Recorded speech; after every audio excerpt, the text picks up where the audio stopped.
start again. So anyway, class of 22. This is always a trick evening to record, or I mean, sorry, to present, because of the 6 years I've been here, 3 of them actually didn't take place, 2 of them because of snowstorms, and 1 of them because of a global pandemic. So when I actually scheduled this for tonight, I thought, oh dear, what could possibly go wrong? So hopefully I make it through the whole evening and I don't lose power or internet. But all right, so let's get started. I'm going to share my screen. All right.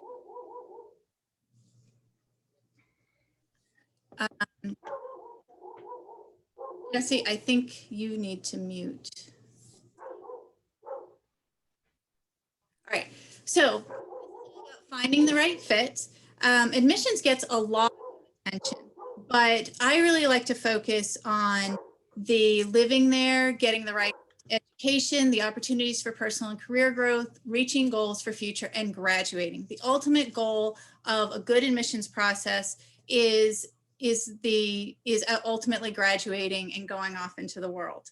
So, and this night is really for parents. And one thing that I should tell you, and probably why I'm a little more nervous than I normally am, is that I have been doing this career for more than 20 years, which I have to stop and think about sometimes is a little bit scary. But even scarier is that this will be the first year that I actually have a class of 22. I have a junior this year. So this will be my first time going through the process as a parent.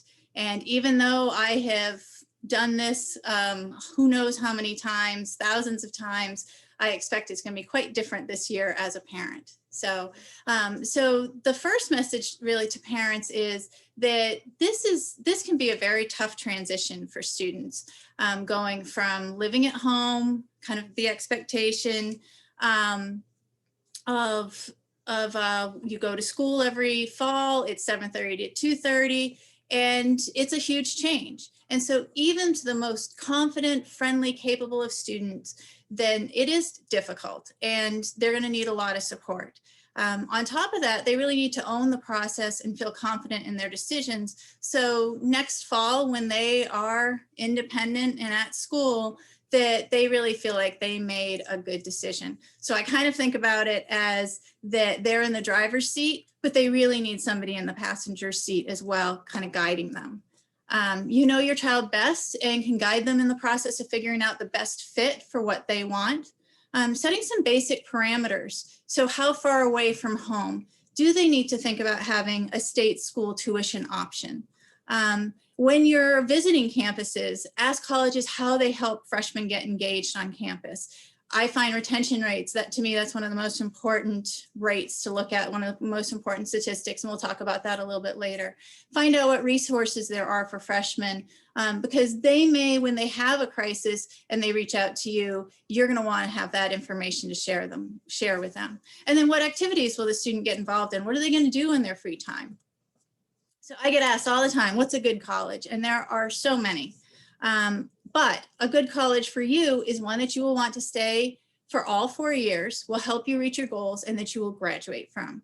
So the location and environment that you want, some people want a city, some people don't, helps you reach your goals, will challenge and expand you, affordable for you and your family. That's a huge one, that it has to be something you can handle for 4 years. Academics and programs that you want, internships, research, co-op opportunities that are going to help you ultimately get the job after college, and a personal fit. What's right for one will not be right for all. In a previous job, I used to have the luxury of taking students on college tours, and we never went to a school that everybody loved and everybody hated, and even best friends would feel differently about it. And it was always just a reminder to me that it really is very personal. So we're going to talk about the search. That's a big part of tonight's presentation, is how to narrow down those 4,000 colleges that come up on a search engine. And so for some students, the way they're going to look at it is they know what they want to do. They know what the career is, and they just need to work it back to the education that they need and look at schools that have that program, and then what else do they want. For some students, they don't really know what they want to do, and so they're really looking at the colleges themselves saying, what do I want to do, and what do I want from a college, and I'll figure out what I'm going to do for a career as I go through it. But either way, making a list and narrowing it down. Big Future and Score are a couple of search engines that I really like. And again, we'll talk about those a little bit later. These are also both programs that students have logins, accounts to, through, not entirely through school for Big Future, but we do use it. Easiest way to start looking for a college is location. So what geographic area? And is it going to be a region or just a few states? So it is not uncommon during, especially this time of year with juniors, that we're looking at a lot of schools down south or out west on the West Coast. So figuring out what kinds of, how far away I want to go. Do I want to be in a city? Do I want to be in a small town? A lot of students really like the idea of a college town. And how big a school? So the schools, I mean, there are schools that are tiny, 500 students, all the way up to schools of 50,000. So figuring out what is going to be the right fit for you. So something that fits your personality possibly, but it's also, some students will say, I want something that's totally different from what I've ever known. I was one of those students. I grew up in a small college town actually, and I wanted to go to a city. And I wanted to go to a big school. So it definitely didn't fit my personality, but it fit what I wanted. So, so that's something to think about. I always talk to students who are going to go far away about that. It won't just be about the school experience, but it's going to be a cultural experience as well, and being ready for that. Career focus, or do you want a broad-based education focus, which is going to be more important to you? And the full community experience. You're not just going to school, but you are living there. And diversity, how important is it to have a diversity on campus of a variety? This is something that I found a lot of students talk about in the last few years, is really wanting a diverse experience. For the major, just the field of study, I think students get very nervous about picking a major. Up to about 80% actually change their major, which sounds worse than it is, because most students are not necessarily changing from, I'm going to go to school for engineering, and switching all the way over to English. A lot of times what they're changing is just that they didn't know about some of the subjects out there, or that they were exposed to new ideas and new kind of narrow, like for example, going from mechanical engineering to civil engineering. So they just didn't know the differences before. So we don't usually see the huge changes, though I guess some might, but knowing a little bit about what subjects are you most interested in general, and are there several majors that you're considering, and then looking for schools that have all of them. Then thinking about what skills and qualifications are you going to have, what are you going to gain while you're there, and what's the outlook for employment. I always ask about internships nowadays when I visit a campus or I'm looking at a campus online. Do they make the internships? Are internships part of the curriculum that everybody is expected to have one, or is it something you're going to seek out, and how easy is it to do that? So special considerations, do you want to play sports of some sort in college? So they're intramural are just within the school, intercollegiate that you leave and go play other schools. Hobbies, are there clubs and groups that fit your interests? Really common ones that I hear about are students who have danced forever or done horseback riding. And maybe they're not going to major in that particular area when they get to school, but they still want to continue doing it. So having that on campus as well. And would you like to go to a school that your religion will be part of the community?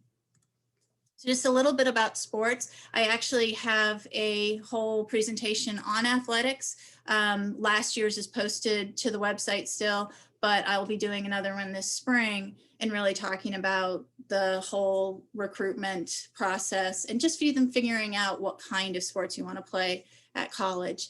Division I and II do have potential scholarships, and you have to meet certain parameters for NCAA. So I'm not going to go into this a lot right now. Division 3, you do not need to do NCAA the clearinghouse form. This is more of an integrated environment that academics are going to be more important than the athletics, and they keep their own admission standards, so we don't need to worry about NCAA. So the big questions for a student when they're looking at a campus is this a place you want to live for 2 to 4 or maybe more years?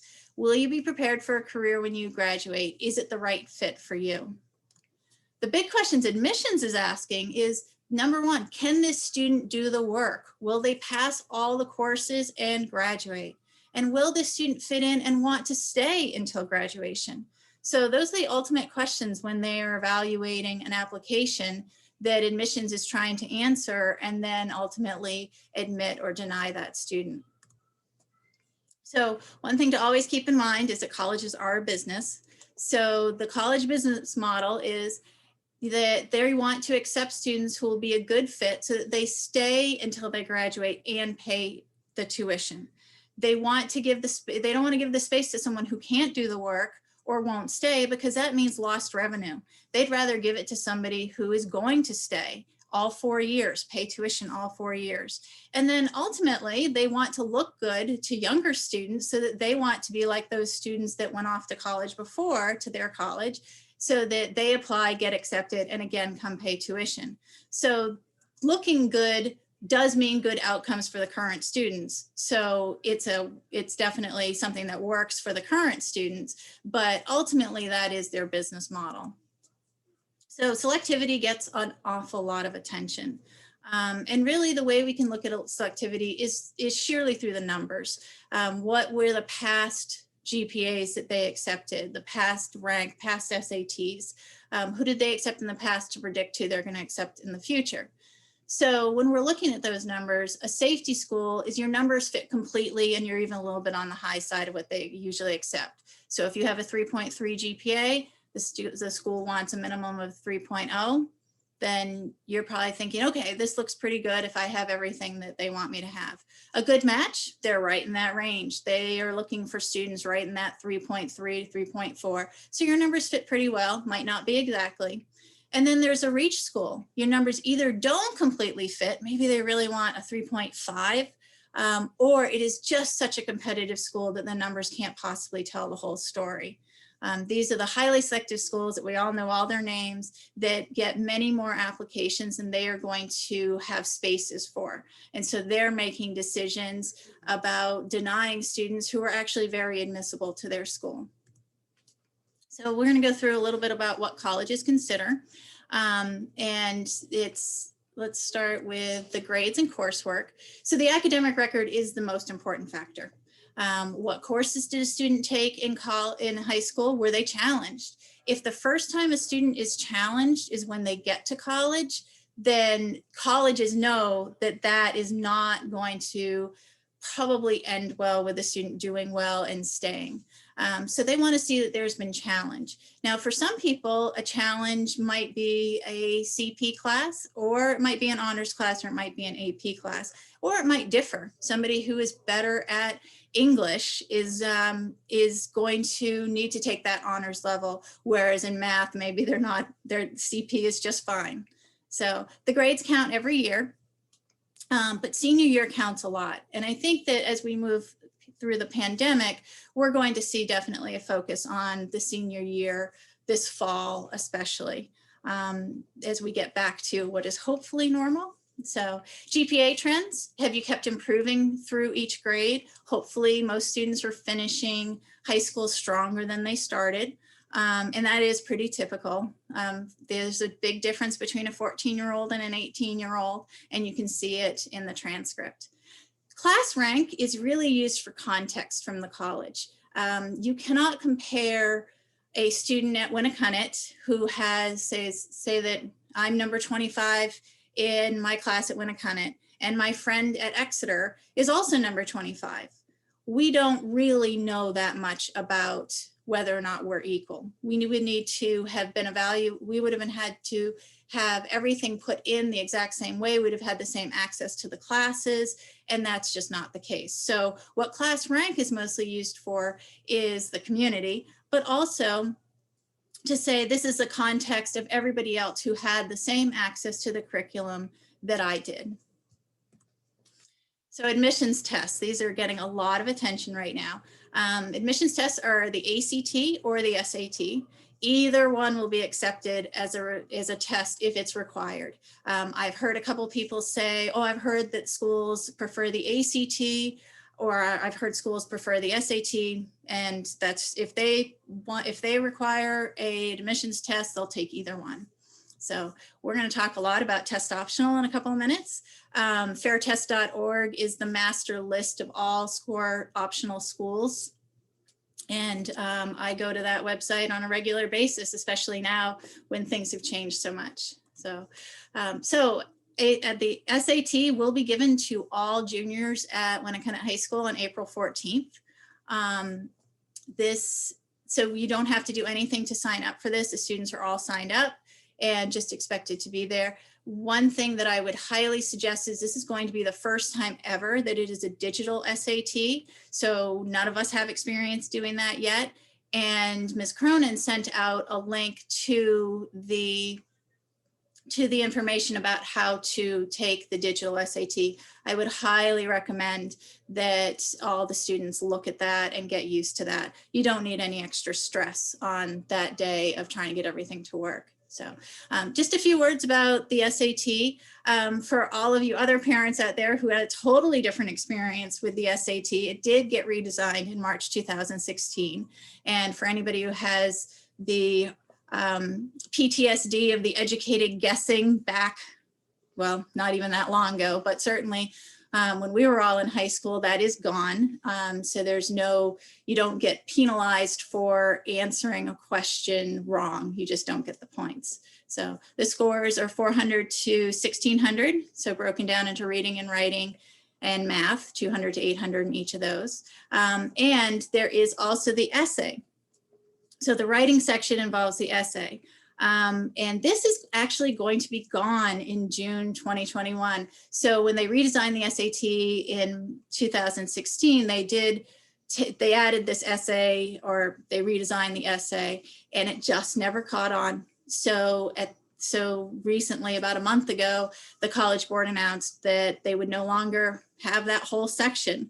Unfortunately for our students in April, it still does exist, and the state has said that all juniors do have to take that section. So they're going to take it. They'll be some of the last students who ever have to take that SAT essay. So the ACT, very different scoring, 1 through 36. There's an optional essay in that as well. They have math, reading, science, and English sections. And I should mention that on the SAT, there are also science and social studies sections in there, but they're more embedded. The ACT, it's more specific. And it's about a 3-hour test without the essay, 3.5 hours with the essay. So I get a lot of questions about SAT test prep. And I am going to focus more on the SAT just because all of our juniors will take it. They will all have at least one SAT that they have been able to access. So if you just don't have any practice between the first time you take the SAT and the second time, you'll gain about 60 points just because you get used to the test. So what happened in 2016, the SAT, the College Board said, we're going to make the official SAT prep free for everybody on Khan Academy. And so if you do about 6 to 8 hours of that, you get about 90 points. And the benefit of doing the Khan Academy test prep is it is official, but for all the students who took the PSATs, they can link their scores to Khan Academy, and it's going to individualize what you're practicing to what you need to practice. So it's going to say, oh, you mastered algebra, and so we're going to really focus on trigonometry, or whatever sections you did the least well on, it's going to focus on practicing for that.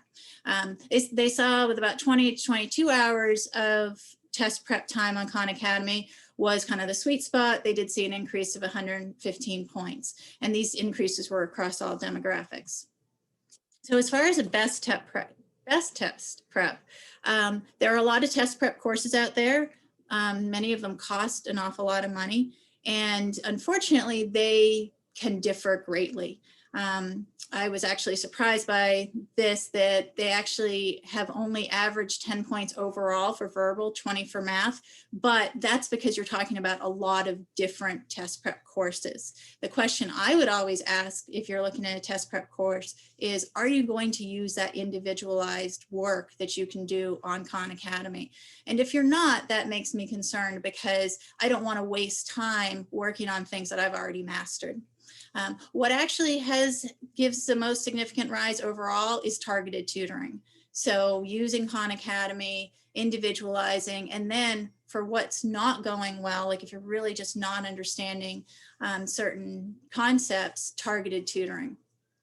So, but one of the biggest things is the perception of feeling prepared has the most impact. So students who are walking in feeling like, I am prepared, I understand this test, I can do this, that means an awful lot. So for Khan Academy, the biggest issue is that it's very independent. You go in and you have to spend time doing it. So that is the benefit of a course or tutoring, is that it's scheduled and somebody is gonna say, hey, you're supposed to be doing this right now. It's kind of that captive audience that is actually works. So SAT subject tests, I have had this slide in my presentation for many years, and instead of taking it out, I just wanted to make sure everybody knew that these will no longer exist by June of 2021. They have been going away for years. Every year it was a shorter list of schools that still wanted the SAT subject tests. And so the College Board actually decided, I think there were still about 12 to 16 that still wanted them. And the College Board said, that's it, they're gone. So when students take the SAT or the ACT, they can have up to 4 score reports sent free at the time they take the test. And a lot of colleges that do require the tests, or if you're going to send them, do want them sent directly to the college by a testing agency. So that's the free way to send them. However, you haven't seen the scores yet. At this point, I certainly would not recommend most students be sending them in April. There will be opportunities later. And then we're going to talk about test optional. So you may send to some schools and not to others. And so if you say, I'm going to put all of these schools that are going to get my scores, and then you get your scores back and you wish you hadn't sent it to a particular school, it's already done. So, all right, so test optional. I get very excited about test optional because I think it is good for students. The first question is, what is it test optional for? This year, it was test optional for everything, for merit aid, admissions, and even particular programs that in the past have continued to be test required when even the whole school otherwise is test optional. So for most schools, if they're test optional, they're really talking about admissions, absolutely. And one thing that I think people get confused about is that they think, oh, well, they say test optional, but they really mean it. And yes, they do. They do mean it. If you go test optional, you don't submit your scores. There's not going to be a judgment on, oh, well, you must have terrible scores. It is a choice you've made and you will be evaluated without those scores. If you submit the scores, then they're going to count the scores. Some colleges, and I don't find this all the time, but some colleges will want the SAT or ACT scores for merit aid. So even though they didn't use them for admissions, they might use them to give out scholarships. Again, I've seen this go away. So, but that's a question to ask. If you're test optional, do you use them for merit aid?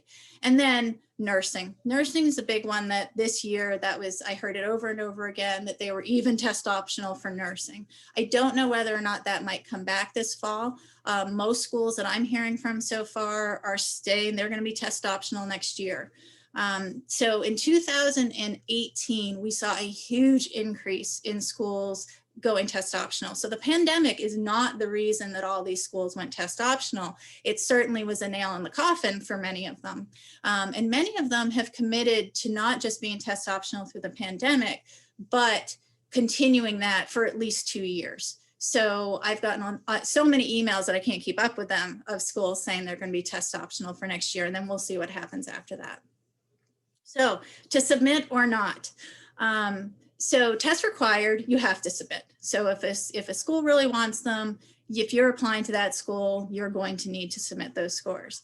Test blind, they won't even look at them. And this is actually increasing. So we're not just seeing test optional, we're now beginning to see test blind, where even if you want to share your scores with a school, they won't look at them, they won't include them. So test optional, if you have a 3.8 and 1520 on your SATs, you're probably going to want to send those SAT scores to most schools. It's not really going to be a risk. They're going to help you. Same thing with the 3.0 and 1100 on the SATs. Those are both scores that match the GPA. So that is kind of the average, by the way, it's about that 1100. So if I have a 3.0 and 1100 on the SATs, most of the schools I'm applying to, it's probably not going to make a huge difference. That's not going to be a huge decision-making factor are my SATs. Now, on the other hand, this 3.6 and 950 on the SATs, right there, that is a profile of why I'm excited about test optional, because I have seen many students who were phenomenal students in class, attentive, very diligent in their work, really cared about their work, were seen by teachers as being very intelligent, articulate students. Then they would get to that test and the pressure and the anxiety, they wouldn't do very well on it. And so these are students who often suffered because of their SAT scores, really bringing them down. So that's the perfect student for a test optional and not sending their scores. On the other hand, the student with a 2.8 and 1300 on the SATs, these are exactly the students who I'm going to use the test and say, yes, you should definitely send that. I've seen a lot of students who maybe freshman year into sophomore year, they weren't that focused, they weren't that worried about homework, and so their grades suffered, but they definitely had the ability. So that 1300 shows, yes, they have the ability. And usually what I'd really like to see is not only is that 2.8, it's not a terrible GPA, but it's increasing. So a lot of times we'll see those students as improving, especially junior into senior years. And so the SATs then just kind of verify and back that up, that this is really a student who has a lot of potential. So additional factors that colleges consider, I'm going to go over these: recommendations, the essay, and activities. So recommendation letters. So this is what I write. I write the counselor letter, and it is meant to be the whole student, the whole high school career. What impact has this student had on the school and community? If there are any red flags or inconsistencies, then I need to address them. Context within the school, we know our school community, so what did they take? What kinds of activities and opportunities did they take advantage of? So this is very much a focus on what colleges want to know, but it's very positive too. I often joke with students that if you're always late to class, nobody's going to write that you're on time, but they're probably not going to write that you're always late either. So it's going to be that focus. When I meet with a student, just going over the red flags, I'm going to look at the transcript and I look it over for, is everything that a student needs to be admissible on here? Is anything missing? And also, is there any place on the transcript that there's a dip or something seems to have happened? So for example, I'll look at a transcript in sophomore year, student went from being an all A, B student to being an all C student, and then their grades go back up.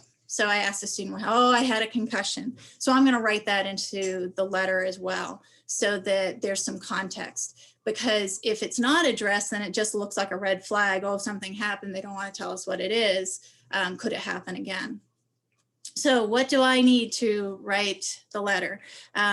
Normally, I've seen students quite a bit in classes and in the community. It's one of the best parts of working in a school is that we're really part of the same community. We know friends, we see them in concerts and in sports. And this year we lost a lot of that. And it definitely showed and I'll talk about that in a minute with the teacher recommendation letters, but we lost a little bit of that this year with the pandemic. So what I need is I meet with students 2 to 3 times in their junior year, and then at least 2 to 3 times in their senior year. And I'm being a little conservative on this. Probably I meet with them a lot more than that, especially in the senior year, but that's kind of my minimum. I want to see them 2 to 3 times. I see them in the classroom. I go into the junior English classes at least once, if not twice, and then I'll be back and see the senior classes as well, part of the community. I get a lot of information from parents, coaches, advisors, and teachers who are not writing a letter, and we'll go through that process later, but I'm going to pull from all different aspects of the student's life to really pull together a picture of who this student is and who this student is going to be moving forward when they go to college. So teacher recommendation letters. For most colleges, 1 teacher letter is sufficient. Highly selective schools are going to maybe want 2, possibly 3. It's pretty rare nowadays to see 3 letters required, because remember, the counselor letter is assumed. So they're getting 2 letters pretty much for all of these options. So the core subject for the primary teacher, we need to have core subjects for the primary teacher letter. So that is math, science, foreign language, English, and history. If there is a second letter, then most of the time it's going to be fine to be an elective, but they don't really want coaches. They don't want advisors. They do want somebody who has had that student in class. So this is a full letter to the college from the teacher. The teacher is going to talk about what that student was like in that particular class. So I can tell you that my English teachers would have written a very different letter than my math teachers would have. And so they're really writing about what they know about that student. And they're going to be talking about what impact does that student have in the classroom. So these are usually teachers who know the student well and can speak about them as a student as well as personally. Students always ask, does it have to be a class I did really well in? And it doesn't necessarily. It could be a class that you showed lots of perseverance in and worked really hard in and were very curious about, even if it wasn't necessarily your best class. So, and it doesn't have to even be the subject that you might go into as a major, but still just a connection. So what did happen this year is that this was a weakness. The class of 21 definitely did not have the relationships with their teachers remotely that they usually do. And so a little bit of advice I would give to juniors is connect with your teachers. It's important. It can be done remotely. Even if you don't have your camera on or you don't speak a lot in class, make a point to connect with that teacher. If you are interested in what they were saying, follow up with them, make sure they get to know you a little bit. And of course, for those of you who are coming back to school, that's going to get a lot easier. I've definitely heard a lot of sadness from teachers this year of just feeling like they really didn't know their students as well as they usually do. And I heard it from colleges. A lot of colleges nationwide have talked about how the letters were not as strong this year because of remote learning. So activities.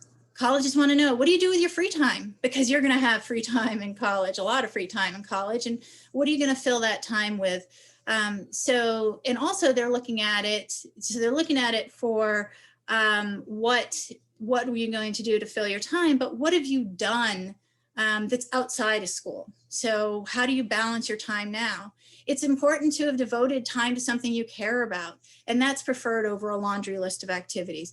Students sometimes ask me, what should I do that's going to look good on my college resume? And I wouldn't do things that are just to look good on your college resume. I would do them because you care about them. I had a student the other day say, I've only done sports, but they've done 3 sports a year and they love the sports and they're very committed to them and they show up and they're a good teammate. Those are all good things. It's okay to try something and not like it. It's all right to say, oh, I did tennis my freshman year and then the following year I tried lacrosse and now it turns out I really like track. I mean, those are fine too. It's a commitment to what you do like and to figuring out who you are and what you enjoy. So again, the questions are, how have you had an impact on your school and community? What have you done? And what do you enjoy? What responsibilities do you have? And it's okay if somebody has really devoted the time to work, that it's a part-time job they actually are really committed to. They just want to know, what do you do with your time and how much time are you spending doing these activities? Demonstrated interest. This is the idea that colleges are looking to see whether or not a student is demonstrating a true interest in them and want to come. This got a lot of press over the last few years because it came out basically that some students who did not get in, it was because they had not shown a college how much they really wanted to go there. And this is a statistical measure, by the way, that colleges have, whether they use it or not. So only 1 in 5 colleges actually use demonstrated interest to make admissions decisions. Yes, they do tend to be the most highly selective schools. But when I have talked to colleges about demonstrated interest, some of them tell me they absolutely do not use it. But one thing they all tell me is if they wanted to use it, they could, because they have lots and lots of data. They know how many times a student visits their website. They know how many times they open an email. They know how many times they've come to visit. They do track all of those things, but not every school will use those things to determine whether or not they should admit one student over another. So what I don't like about demonstrated interest is that it really benefits the college, not the student. I've had students who they're just a little bit shyer or quieter. They don't really reach out and say, I love you the way other students do.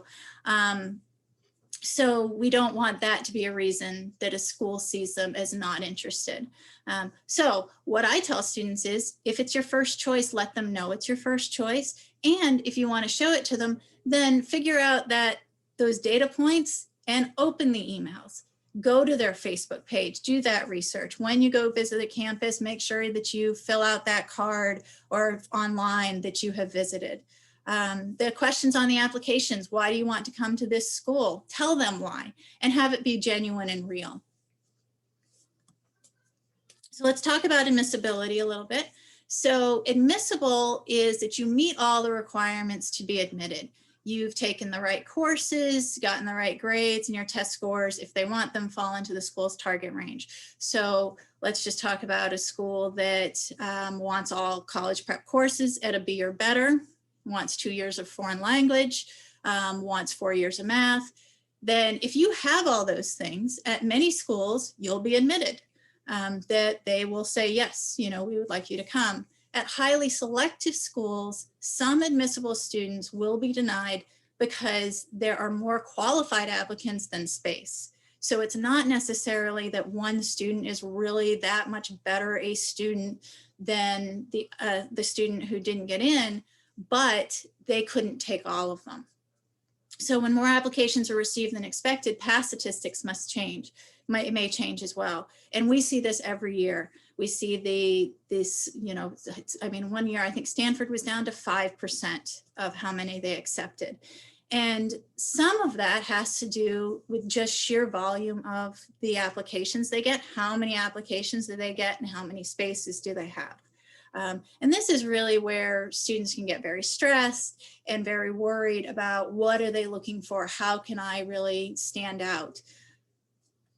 So holistic admissions is how these colleges try to figure out who they are going to actually admit. So, and the idea behind this is it's trying to be equitable and to give points for things that are not just the data, the scores and the grades. So they can give points to what a student would bring to a college. Examples of this would be that trending upwards, a student who's trended upwards. This is also where you see some of the things like a student is from far away, or they're in athletics, what activities they've done. So they're trying to make a more well-rounded, whole class. Strength of the essay might be giving extra points. So they're trying to get to a point where they really are giving all students an equal chance. So enrollment strategies is where it gets a little bit crazy, and this is where we can't predict anything, because this is coming from above admissions saying, this is what we would like you to focus on. We're looking for maybe an increase in males from the Southwest or something like that, that the college has deemed as something that they want to enroll more of, but is not necessarily something that you can control. So, and I would not worry about all of these things, because the best thing to do is a student just needs to be genuine and be themselves, and they will do fine. So college admissions are looking for students who will fit into their school, and they're building a class. So they are looking at all of these things to determine whether or not the student will enroll, stay, and graduate. And like I said, if you're admissible and your letters of recommendation, your essay, and everything else supports that, they're going to admit you.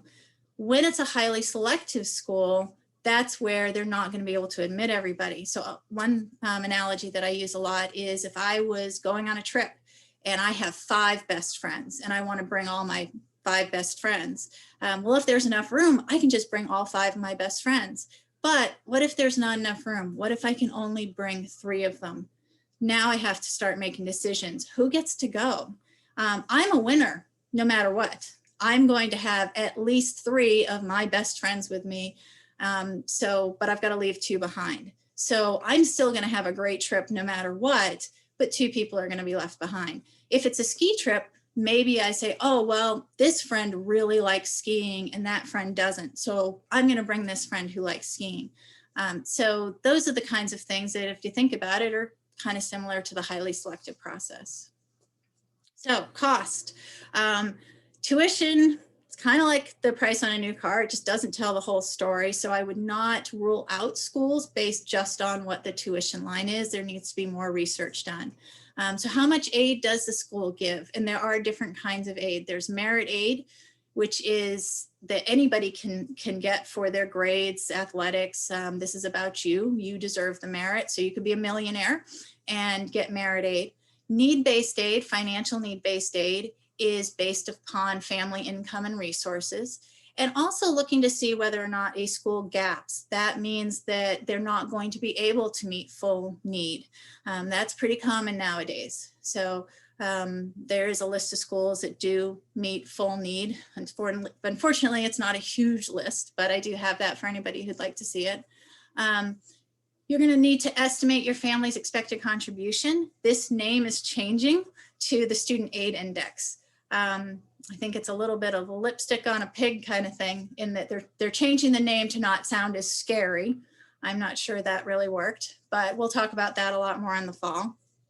Net price calculator. Every school has a net price calculator. These are pretty accurate if you do it right, as in if you put in accurate information. So the net price calculator is on every single school's website. It's also through the College Board, that you put in your income, you put in the school, and it will tell you what kind of aid you are likely to get from that school. My experience with that has been that it's pretty accurate. Like I said, if you forget to put in something, like if you forget that you have a 529 plan and you don't put that in, then yes, when you actually get the financial aid package, it will be different. So a lot of times students are asking, well, what's going to be the cheapest school for me? And it really does vary depending on the student's grades, and so what merit aid they might get, what the income of the family is, and what type of school, what kind of aid the school can give. So a school that can give a lot of merit aid may actually be able to drive down that cost and maybe get close to even an in-state school. Other times the in-state tuition is going to be the best. And then there are, if a student has a lot of need, then there are very expensive schools that can meet that need, and they will be able to go to school at a very expensive school for the same price that they would pay, or even less than at other schools. So this is a real process, and there'll be a lot more information about financial aid coming. We can't talk about it all tonight. So, but the big thing is apply to a range. And at this point, I would not be telling students to not look at a school just because of what the tuition says. One thing to talk about to students about is, do they need to apply to a state school? I definitely talk to students every year who say, I don't want to go in state, I want to leave.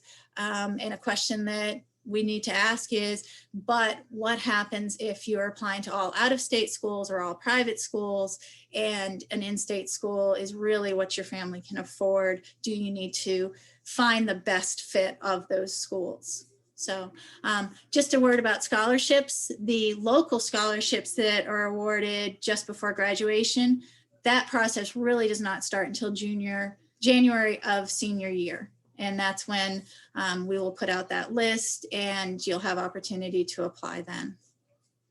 So one thing that I will say about when I'm talking to students about their list, and this happens more in the fall, for example, if a student is showing me their list and they are only applying to public out-of-state colleges, then I will mention that, boy, this isn't a range, you know, because the public out-of-state schools may not have much money to give to an out-of-state student. They'll have some merit aid, but not necessarily a lot. Private schools, on the other hand, might have more aid to give, but we can look at the past history. We can look at what kind of resources they have to get an idea of what kind of aid they're going to give. So it's good to have a range of the schools, so you're not just in selectivity, but also in what kind of aid and tuition they have. So no school is perfect. More than one will be great. And I really believe that there's not one perfect school out there for each student. There are a dozen. And when a student is ultimately coming up with a list of the schools they want to apply to, they should want to go to every single one of them, so that way admissions and financial aid, everything comes together and they can make a choice to a school that they really are going to feel happy about going to. So just a little bit about applications, and we will have so much more information about this in the fall, especially in this summer as well. But just an overview, the Common App is a single application used by over 900 colleges. It goes live every year on August 1st. The changes have already happened this year. They're getting rid of one essay question and adding another.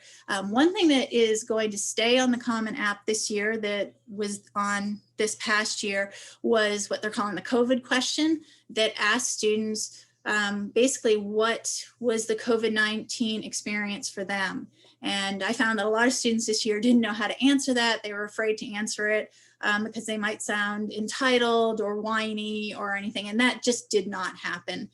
Colleges actually really liked the COVID question because it put into perspective what a student went through. And for a lot of students, they did say that, you know, it was okay. I didn't necessarily like losing out on my junior season of lacrosse, but it was okay. That's what a lot of them wrote. A lot of them, you know, there were, of course, across the country, students who really had trauma due to the pandemic. So just putting that in context. So that question is going to stay on the Common App through next year.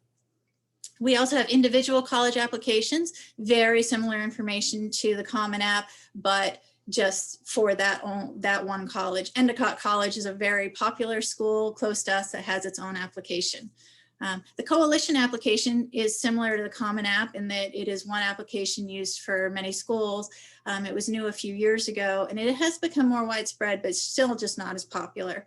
This year I don't think I had any, but usually I have at least one student, but not many, who will fill out both the Common App, the coalition app, and sometimes even in an individual college applications. But usually a lot of students are just filling out the Common App. And one point just to make about the Common App is that the Common App actually led to colleges increasing the amount of applications they were seeing by about 80% in 10 years. So we have seen students apply to more schools than they used to. So it used to be that students would apply to 7 or less, and that went way up over 35. It was 35% had applied to seven or more schools. And then that has actually doubled. More students are applying to more than 7, just because it's easier. The flip side of what's happened with that is that colleges know that the reason why they're getting more applications is because more students are sending out more applications. So the trick for the colleges becomes, which of these students are actually really going to want to come here? Because ultimately, one student can only go to one college. So if a student applies to 10 colleges, they are going to turn down 9 of them. They cannot go to all of those.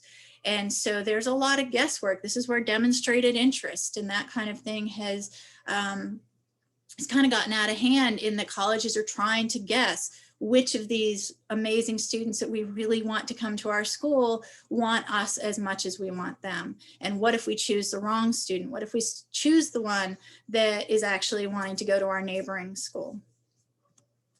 So deadlines. The early decision deadline is a binding deadline. That means that you are applying to one school, early decision, and if you are admitted, you pull all other applications.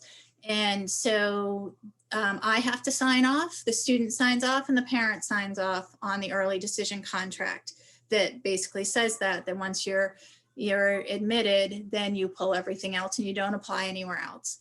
The biggest risk for early decision is that you are also accepting whatever financial aid they give you. This has become less of a risk because you should be able to find out. Now that financial aid begins in October, it used to begin in January, you should be able to determine with that school you're thinking about for early decision, what is the likely financial aid package going to look like before you apply. And that's really important to do. So then early action, you just find out a decision earlier. And then regular decision is the last deadline for any fall applications. And then rolling applications are considered as they arrive. So I'm actually going to skip to this really quick, just to give you an idea about the deadlines. The early decision deadlines typically start around November 1st. Usually they run into about December 15th. So we're looking at November 1st, November 15th, November 30th, December 1st, December 15th tend to be those early decision deadlines.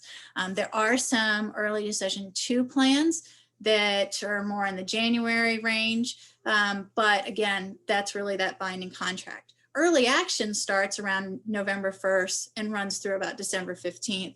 Regular decision is January 1st to about March 15th. This year got pushed back. I'm still seeing colleges accepting because everything just got slowed down this year, but I don't expect that to continue. So should you apply early? Number 1, do you want to go to that school? When students are not sure if they want to go to a school, but they feel pressure to apply early, sometimes they'll apply early and then they'll actually change their minds. So, so first of all, apply to schools that you know you want to go to. So do you want to apply to that school, and do you know enough about them to know that? Are you admissible? So applying early to a school that you need to prove a little bit more about yourself just means that you're either going to get denied or deferred. So you want to make sure that the schools you're applying to early, that you really are well prepared to go to that school, that your junior, your grades through your junior year, because that's all they're going to see at first, are what they need to know about to admit you. So are your grades and test scores where you want them to be when you're reviewed? If junior year was not a great year and you're counting on that senior year grades to go up, then maybe you don't want to apply early to that school. Check to see if there are any advantages to applying early due to merit aid or housing. There are schools that they want students to apply early. They want to get them on the hook as fast as possible. Once a student is accepted, they stop looking other places.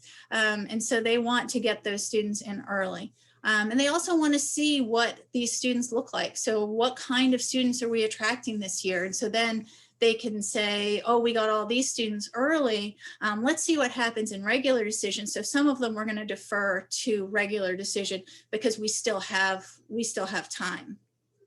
So, so asking, are you giving out merit aid? Is there any benefit in housing? The other question to ask about merit aid is, what kind of grades do I need for merit aid? There's a very popular, very good school that really pushes early action to get merit aid. But what the next question needs to be is, and where does your merit aid start? Because most of the students who are still admissible are not actually going to earn that merit aid. So it's not easier to get in during early decision or early action. And this is complicated because it seems like it is easier, but it's not. Early decision, it is about 28% more likely to get in early decision if you apply early decision to some of these highly selective schools. That's an average across the board. But it doesn't mean that you're not admissible already to those schools. So this is not a case of this school really wants a 3.7 and I have a 3.5, so I'm going to apply early because then they'll take me. They are still wanting you to qualify for admission and to get in. But what you're basically saying to that school is, here I am, all you have to do is admit me and I will come. So they can really cherry pick these amazing students that they know are going to come to them. And they're going to want to get quite a few of them into their next year's class. They're a sure thing. So again, it does benefit the school quite a bit. So just to talk about some real numbers, because whenever I talk about highly selective, I feel like it just ramps up the stress. So let's put it a little bit into context. This is actually from a couple years ago now, because nothing that happened this year has been normal. So these are statistics from a couple years ago. But out of 1,364 colleges and universities, only 17 admitted fewer than 10%. And I can pretty much guarantee that we could, within 2 minutes, name all 17. And then the 29 schools that admitted between 10 and 20%, we could probably come up with just given a few minutes of trying. These schools get a lot of attention, but more than half of the schools out there admit more than 66% or more of their applicants. And that doesn't mean that they're not good schools, but like I said, you get a lot of attention on these top schools. So here are some statistics. I don't want to, spend too much time on this, but just to put it in context a little bit, a lot of people really focus on that admitted number, that percent. First of all, sometimes that percent doesn't really tell you that much. So I've had students say, oh, well, they admit 84%. It must be easy to get in there, when in actuality, what that school wants is more difficult to get into than a school that actually accepts less students. So, and that's what I'm illustrating here. So we've got the private, really a selective school right at the top, 8% admitted. They really want a 3.7 or better. The retention to sophomore year, to me, is a very important number. That means that students are happy and want to stay. So 98% is amazing. 95% graduate in 6 years. And then 94% are employed or in some kind of graduate school. So here's a public school, 84% are admitted. That's a 3.0 or better. This is a school that confuses people because they think, oh, 84% admitted, it's easy. This is a school that does not tend to take people who are much under that 3.0 and definitely college prep. 86% retention, still very good. 76% graduate in 6 years, 96% outcome for employment. Here's a private school, 74% admitted, but still that same 3.0, 83% retention, still very good, 95. So these schools are very similar in many ways. Same thing, this next school, we're a little bit lower, 69% admitted, but this is a school that will actually take a little bit lower GPA, 86% retention, 69% graduate, so that's a little bit lower, 98% outcome. This particular school, this public school, is one that, yes, I will tell you if you are applying to it, 69% accepted, except they are pretty easy to get into. I've seen them take down to a 2.3. 68% retention and a 44% graduation rate, and they do not give data about the outcomes. So to me, this is a school that I definitely will have a conversation with a student about success and why that might be, and I do know the reasons why students don't stay there and why they don't graduate, and we'll talk about that. And here's another public school, 49% admitted, so that's a pretty low rate for a public school. and 93% retention. That 88% outcome, I actually think it's because of how they calculate that, which is another question always ask is, where did you get these numbers? Where are they coming from? So I just like to put those out there because these are probably to me the most important numbers. All right, application process.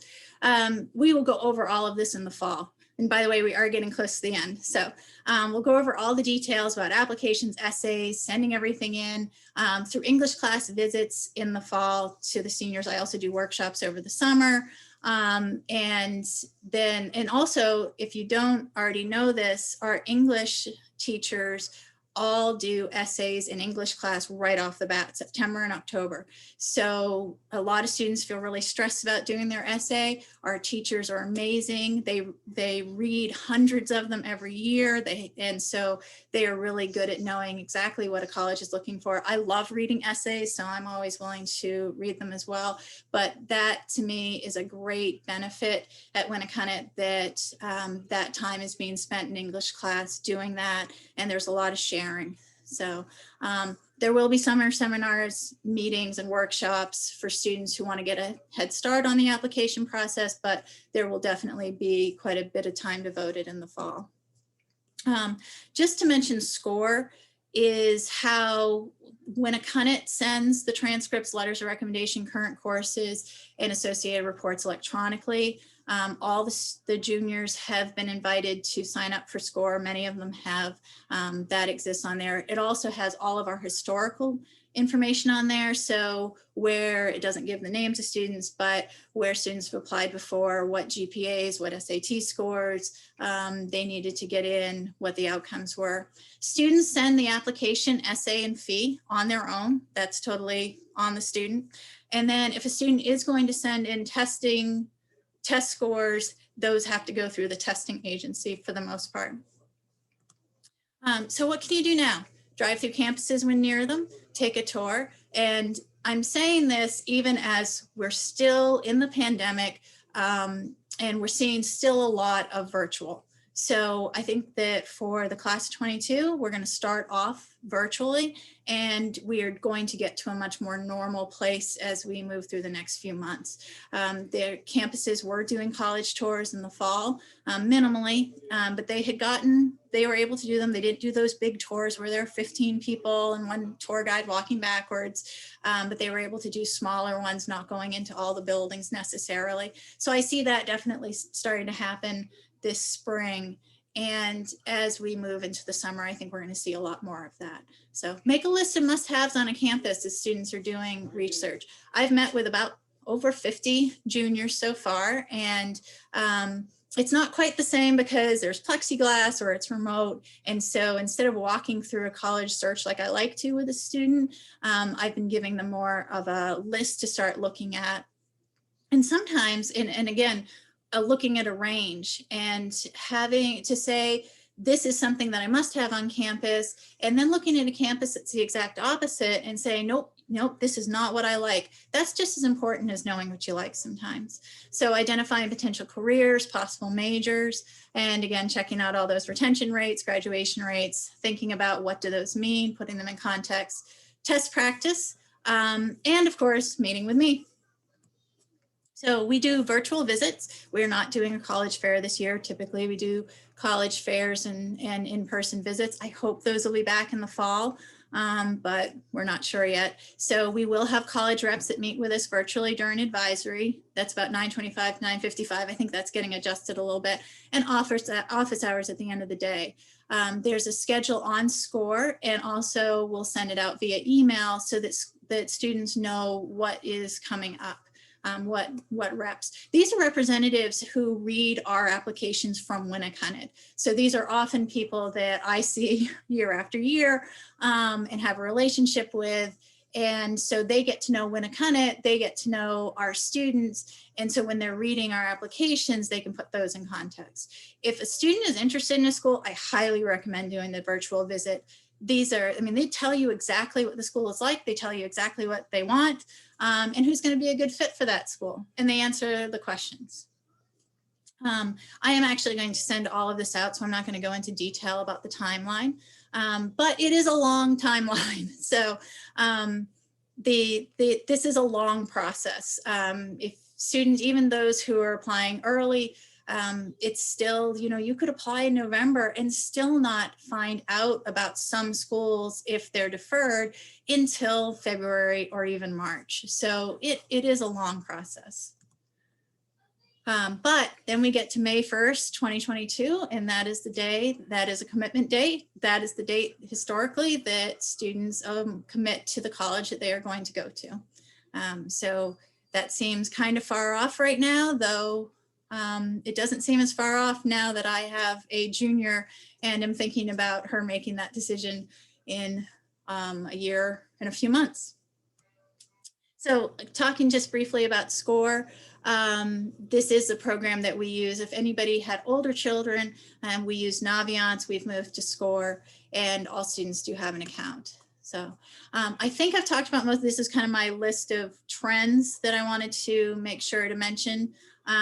Early action, definitely a huge trend. More students have applied early action, but I've also seen more students change their mind. So, and the other thing that I've heard a lot recently because of the pandemic is the need to slow down that trend towards early.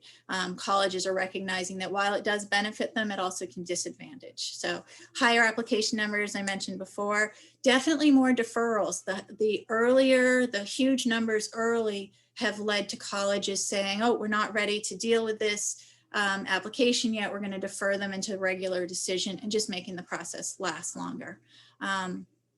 And here's a big secret. There are less college-age students than there have ever been.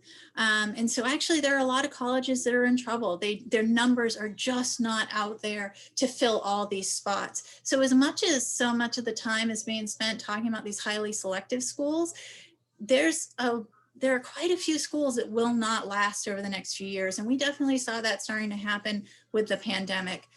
There are definitely some schools that will not make it in the next few years, that they will go out of business. And certainly if I know of schools that I'm worried about, I will tell you so that you can make those kinds of decisions. So pushing back on the insanity, there has been a lot of talk among college admissions and high school certainly about kind of this constant trying to be what colleges want and a move towards saying to students, be genuine, be yourself, and find the best fit for you. So federal changes, financial aid, there are some significant changes for this fall as far as some terms and a little bit more. We'll talk about that later. So, and what I always go back to for any of these things is who does it benefit?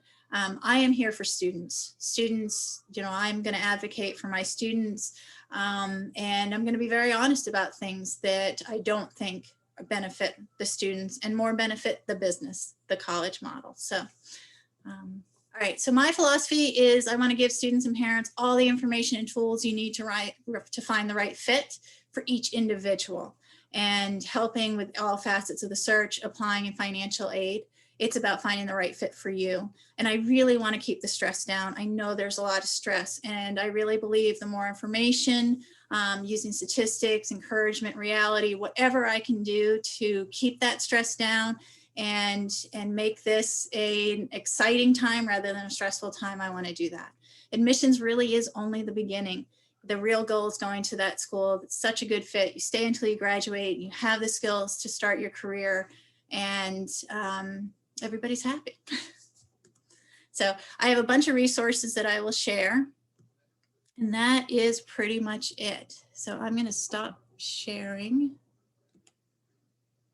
All right. So I'm happy to answer questions. And by the way, I also will be very happy when I can see people in person again, and I'm not just talking to myself in my house. So the class, a little bit more about class rank. Is it based on weighted or non-weighted at Winnicott? We have both. So the simple rank is all classes just added up and divided. So it's just, all classes are treated equally. We also have the weighted rank, And that, by the way, is what our top 10 is based upon, is the weighted rank. The weighted rank is only the core courses, and college prep, honors, and AP get extra weight. So as far as what colleges look at, they really look at it in context with the rest of the school. When a college is looking at Winnicott High School, they are reading our profile, which is something that we send that says, these are all of our courses that we offer. These are the levels that we offer. This is how many AP courses, how many honors classes, how many college prep. This is what students have access to. And so you can see what they took advantage of. And so they're looking at that. And I don't think I went into it a lot, and I should have. Colleges recalculate the GPA. So they take our transcript and they literally rip it apart.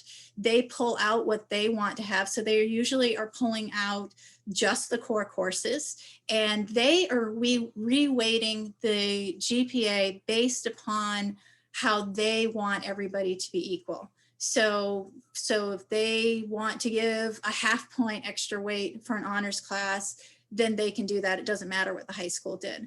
And the reason they're doing that is, again, for equality. They want to say this student from Exeter versus this student from Winnicott. We're going to reweight everything so that they're basically on the same playing field. So, so this question, since the essay is going away, does it matter how our students perform on the essay and the April SAT test? I have a very hard time saying to anybody you should just throw a test. But I also cannot tell you that it's going to matter, because it is going away. So how much help do you provide to students in terms of keeping the deadlines? Part of that is I have to know the deadline. So, and SCORE helps with that. We also have students fill out cards telling us this is when I'm applying. And so if I know that a student is applying, then we're all over it. We send out, as a matter of fact, I think, the seniors probably get very tired of seeing my emails all the time that says, this is a deadline coming. If you have this deadline, this is what you need to do. So we're pretty on top of the deadlines, but it is the student deciding what their deadline is going to be. So if a student has a November 15th deadline and they've told us that, we are going to be bothering them about, did you do this? Have you gotten the teacher recommendations, everything? Because we put those on SCORE and we send them. So, right, exactly. It's a state test too. I should mention that for the SATs. It is a state test, so it is going to reflect on Winnicott. And the other thing I also will say just about the SATs, that even though they've gone test optional, that doesn't mean to throw them, because you may end up applying to a college that is test required. So of course you're going to want the best scores you can get. And the other thing that I think is going to come into play is that we may see less students take the test again. So if you're not a great test taker and you end up knowing by fall that you're not going to take they're not going to take the SAT, that you're not going to apply to any schools that require the SAT, then you may decide not to take it again. But probably most people are going to want to take it again to get the best scores you possibly can. Because that's always a good thing. So the other thing I would suggest this year especially is rather than taking it again in June, which I never think is a good idea, because you haven't gotten the test back from April for that long. So if you want to improve your scores, you just haven't had time. But especially this year where remote, we know we've lost some curriculum, I would not take them until the fall and have a little bit more time to get more curriculum. And even October, those October SATs will be back in time for the November 1st admissions date. So let me see if there are any other questions. If you take the SAT more than once, does the school recognize the higher the two scores, average them, or take the first score? No, they will take the highest of each section, even if it's on different tests. So if I get a higher verbal score the first time I take it and a higher math score the second time, then they're super scoring those. What they're really focusing on are those two higher scores. So well, a lot of times when they write down, or they put it into a computer, they're going to just pull those and they're really not focusing on that other test score. I did hear a student recently say, well, I'm just going to focus on one this time and do as best I can on the verbal and then, you know, not even really care about the math and just focus on math the next time. And I don't think that's a good idea either. Do your best each time, and that will lead to the best results. So someone said not to fill out the FAFSA because the college can see your financials and it will adversely affect any aid. Nope, that is not true. So first of all, the FAFSA and admissions are not at the same time even. So FAFSA, you can start filling out in October through, we're really technically through June, but usually by the end of January, I would want you to have applied for financial aid. So some schools are need blind, which means they aren't looking at what a family can afford to pay anyhow. Other schools are looking at what a family, they're not need blind. They will look and see, but that's no, if you should not, if you can't afford to pay the full tuition, then you need to fill out the FAFSA. And so even getting in and then not being able to pay isn't a good result anyhow. So, but as far as the college being able to see it, the FAFSA is going to go through later than most of the early, definitely the early, unless you do early decision. So I would definitely not think that's a good idea. So I think we're to the end of the questions. So if anybody else has a quick question, type it in now. But, you know, hopefully I will see people in person and we'll have our students back soon. And we really are moving towards something much more normal. This was definitely not a great year. I don't think I know any of the admissions people who have felt like this has been a great year either. But I think we're definitely moving towards more normalcy. I've already started to hear from colleges. We're opening in the fall, full open, fully in person. And it's worth mentioning that even with the pandemic, the class of 2020 that went to college, actually they did okay. 85% of those who went to college and lived on campus are reporting that it was a positive experience. And that's a national, not a Winnicott statistic. So that's encouraging. And I think this past fall, colleges really did feel as if they were in control. So, so I think that will only get better as we go further away from the shutdowns and the pandemics, and again, not being as remote. I think that's something that all, you know, colleges and high schools have come to realize that yes, there's opportunities that are great for remote, but also being in person is really what most of us want and where the best education is. So colleges are definitely aware of that and already looking to improve what they can do online, but certainly not be online all the time. So, all right, thank you very much. And I will talk to you soon.